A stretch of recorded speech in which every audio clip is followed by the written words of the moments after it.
Hey guys, Jeremy here with KISS Aquatic Systems. KISS. Keep it simple, stupid. In today's video, we're going to open the 5,000-gallon koi pond for the season. Now, it's mid-March here, still quite cold. But at this point, I thought I'd open the pond and check on the koi. Even if I do end up holding off on the feeding and turning on my second waterfall pump for at least a few more weeks. We're going to be condensing 1 hour and 45 minutes worth of work into just a few minutes here. Actually, I'm using the word work fairly liberally in this context. It was a nice Saturday morning, nice and sunny, so plenty of breaks were taken. Okay, let's get started. So the first step was to take down the garden stake contraption, the cinder blocks, the rocks, the zip ties, and really everything else I was using to secure the pond leaf netting into place.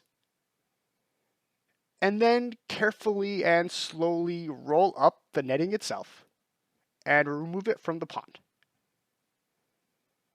The net I'm using here is a 50-foot by 50-foot piece.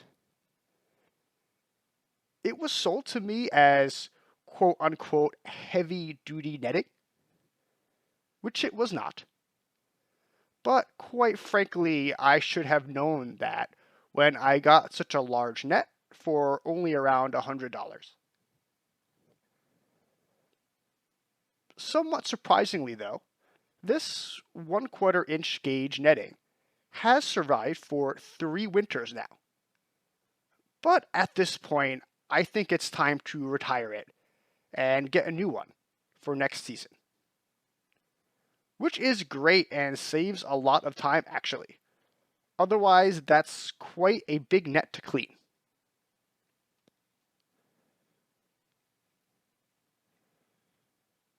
So after removing the pond netting, while of course being careful not to drop leaves into the pond or disturb any of the rockwork, I set up a 10% water change.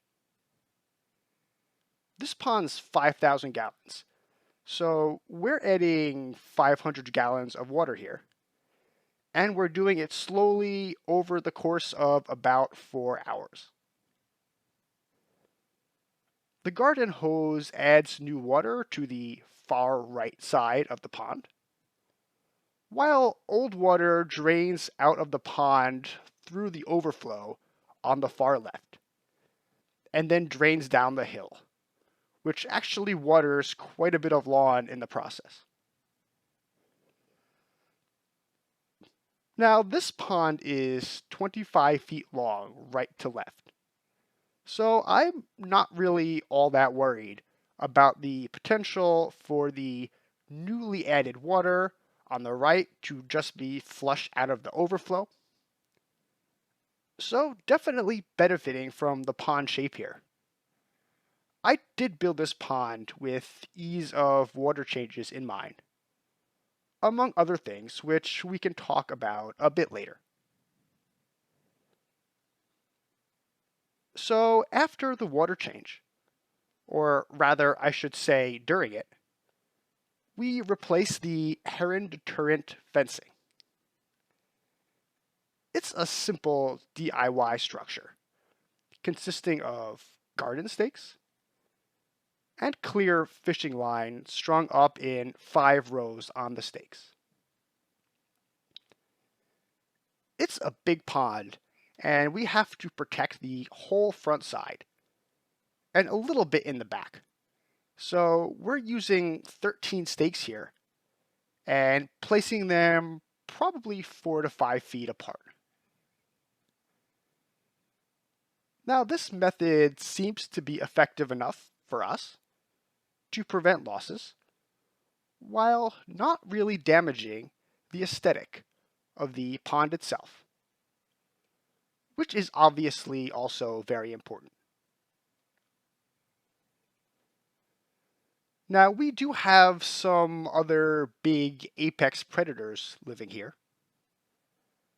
There's a resident red-tailed hawk that we've had for several years now, and a stray cat, which had babies last year actually. But I don't worry about them much. I do see them at the pond quite a lot actually, but it's usually just to drink some water. I believe our seemingly endless population of chipmunks keep them busy enough, and they're really not all that well adapted to catching fish in well-designed ponds anyway. So in general, a nice, clean, permanent, standing water source in nature is a very valuable asset. So if you do have a pond, you should definitely expect some large animals to move in, as they have here. So setting up the Heron deterrent fencing is actually the part of the opening process that took the most time by far. Taking the net off was a quick process, and setting up the water change took all of 5 minutes. But it's time well spent, I think. It's much easier to deter things like herons before they've successfully hunted your pond, at which point they are pretty much guaranteed to keep coming back for more. And if you ever dealt with them, you'll know that they can be quite tenacious and persistent. We did lose a fish here in this pond's first season 3 falls ago, when I was away on vacation, actually. But no problem since then, once we put up the fencing. So yeah, folks, that's the opening process. Now let's take a quick look and check up on the koi here. Okay, well, clearly at the moment, they're not entirely thrilled. So the water's not quite crystal clear yet. It's not too bad though. Keep in mind that these koi that you can see here are about 3 feet down. And we're looking at them at a fairly extreme angle from the side. So there's probably about 5 or 6 feet of water between us and the fish, but I can still count their individual scales. So not too bad overall. I don't run a UV sterilizer on this pond, and quite frankly, I've never really needed or wanted one. You can't really tell at this point, but I do have a lot of hungry early season plants that should be starting to wake up soon. And once they do, this water will be crystal clear in no time. I'm sure we'll do another video about the plants once they're out. But there actually are quite a few different kinds here.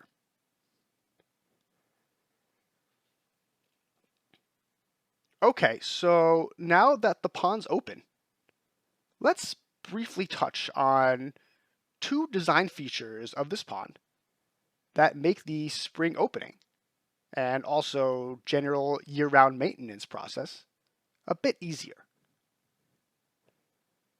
So firstly, my filter on this pond runs 24/7 all year round, even in the winter.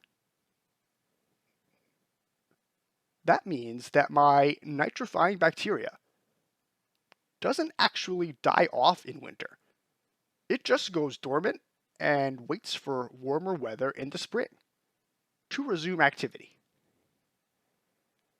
In other words, by keeping my filter running in winter, I keep this pond permanently cycled.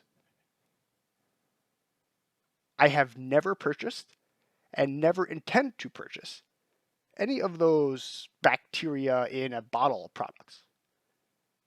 And quite frankly, those products in general are pretty high up on my personal list of pond products never to buy. But that's a different topic for a different time.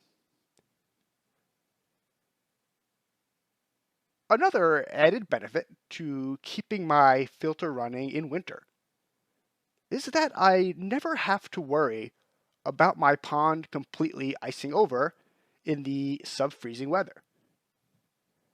That quite simply does not happen with the water flow.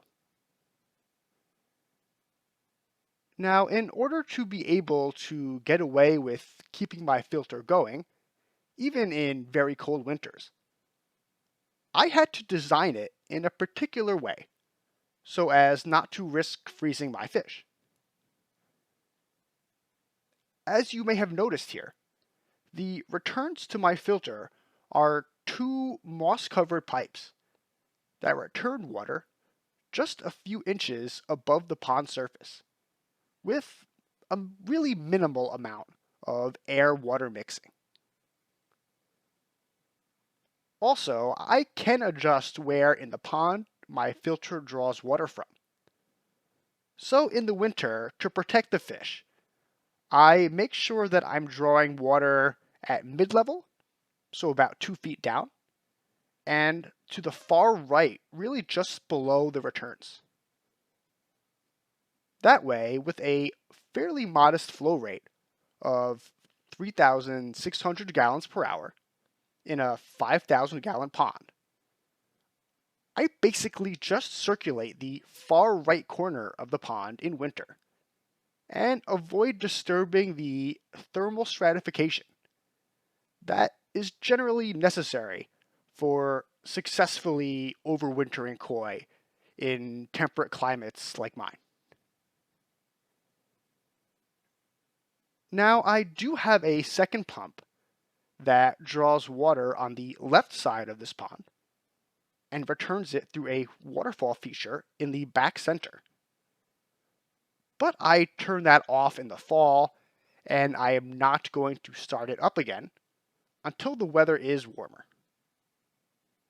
So to be clear, I do get flow everywhere in the water column during the growing season.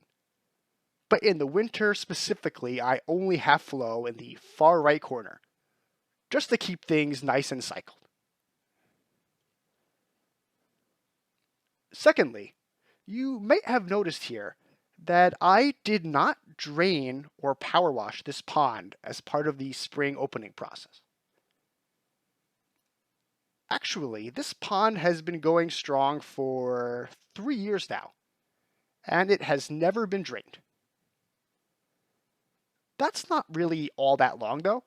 My goldfish pond has been running continuously for 7 years and has also never been drained.